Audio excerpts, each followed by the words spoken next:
बिस्मिल्लाहिर्रहमानिर्रहीम। अस्सलाम वालेकुम। मैं हूँ रमज़ान भट्टी और आज फिर से नए टॉपिक के साथ आपकी खिदमत में हाजिर हूँ। दोस्तों, आज हम मतली पर बात करेंगे। मतली क्या है? मतली गैस, सर चकराने जैसी अलामात को कहा जाता है।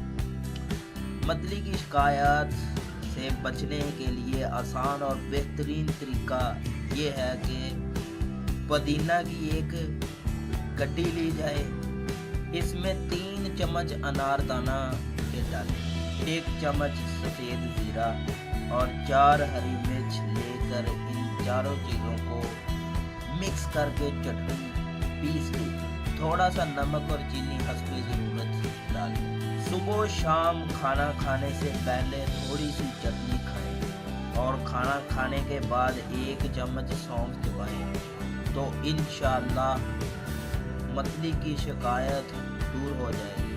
तो दोस्तों, उम्मीद करता हूँ आपको ये वीडियो पसंद आई होगी। लाइक करें, शेयर भी करें और मज़ीद वीडियोस के लिए सब्सक्राइब करना मत भूलिए।